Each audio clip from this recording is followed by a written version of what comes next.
Hi. How are you, big man? Yeah.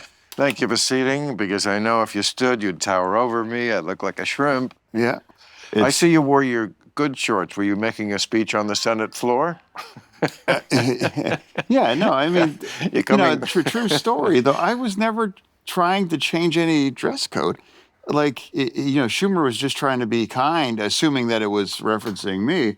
And then I found out, I'm like, oh my God, everyone's going to think I was like trying. I'm like, no, Well, maybe you weren't trying, but when you show up like that in a place like the Senate, people are going to notice. Yeah, And, it never really occurred to me how strange that must seem. Well, to me, that story always illustrated the big problem, of course, I think we both agree, that goes on in this country, which is everything becomes a political battle. Everything is just an excuse to say your team is stupid and my team is great. It has nothing to do with anything. You know what it's like to me? The ballroom. Trump's ballroom. You think? Can we talk about that? It's like, who gives? I don't give a fuck about this. It's like, yes, you need. I mean, you've been there, I'm sure. You'd seen like they have these tents, and it's crazy. And like, now I was a table away when that assassination. Oh, you were? And it just, I'm like, I was stunned just walking in. You have the entire line of succession right there, and. Could you just imagine? I mean, we all remember Oklahoma bomb, right? Yes. They could have had someone, in a room up there, boom, and you could have decapitated our nation just in one thing with, a couple $1,000s of dynamite and thing.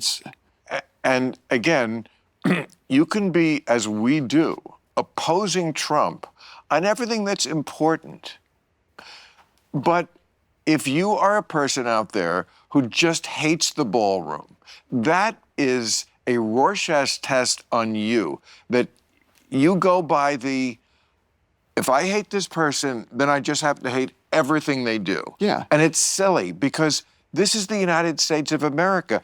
We do need a place to have state dinners. You know what it is, John? It's the word ballroom. It's a funny word. Yeah. It connotes like some sort of gallivanting around an 18th century fops with powdered wig. A ballroom. If they called it, we're putting in a state dinner pavilion. Yeah, absolutely. And from a security issue too. Now, as drone technology continue to evolve, it creates it even more dangerous. And the thing, like, by the time we will be forced to vote on that, and then I'll be like, do I vote no because oh yeah, we have to hate that shit, right. I mean, but we can't just acknowledge, we should have a facility to accommodate these kinds of events. And I've followed your story, how long it took you to build your structure, right? I mean, this thing won't even be finished by the time he's done, right? And this idea he's not going to build a Dave and Buster's. I mean, it's just going to be a ballroom. Are they going to make you vote on this? I mean, because it's publicly funded now? Regardless at this point, whatever's damage done already, because I haven't described it as disgusting or terrible. And if you use private money, that's terrible. If you use public money, well, that's outrageous. And now, meanwhile, the money is like 1 angstrom unit of a percentage point of what our budget is. So it doesn't matter anyway. It's couch money. In my race in 22 was spent $330 million.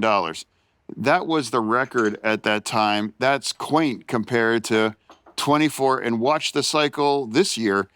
Senate seats are going to be spending much more than just that to build a legacy structure for the White House, and that's only going to be used from presidents that are not going to be him.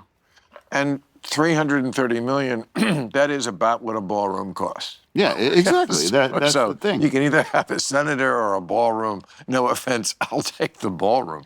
The ballroom has a purpose. A lot of the senators you work with do not. No, I said that's the TDS, this thing. You know, I said that in one where if he came out for ice cream and lazy Sundays, we would fucking hate it. You know? And the other side does it too, but I don't care about them so much. I would like the Democrats. I mean, we're both always on the same page here. People attack us because they think we're picking fights with the left. We're not picking fights. We just don't let it pass if we think something is stupid. Yeah, like, do you have to have a fucking opinion on everything? I mean, like Right. we all have platforms and we all have a personal bandwidth. You have to choose what's your, and I don't chase these small like weird things because it has no impact on the overall, you know, but people, you know, they become just constant, Right.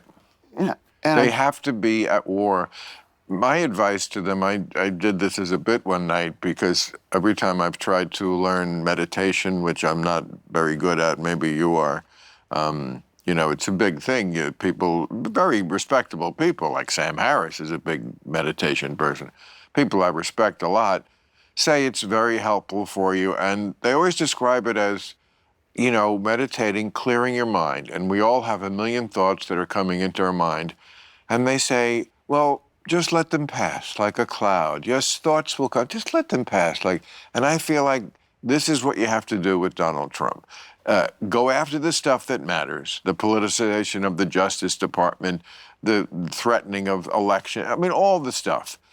And the stuff that ballroom stuff, that's the cloud. It doesn't matter.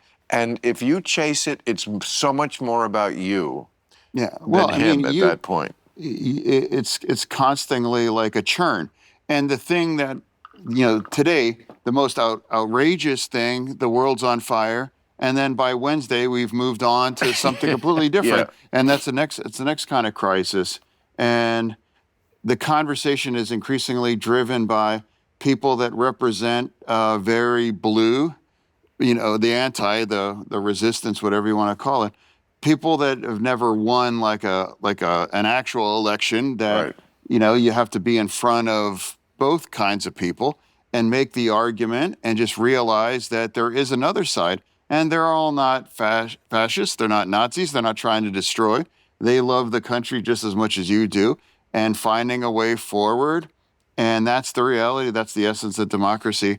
And when you represent a state like Pennsylvania, that's a responsibility. And you know, it's easy, and even you can be jealous. Where it must be nice to yell to Oh, it the, is. to, It's to lovely the choir. to sit in the peanut gallery.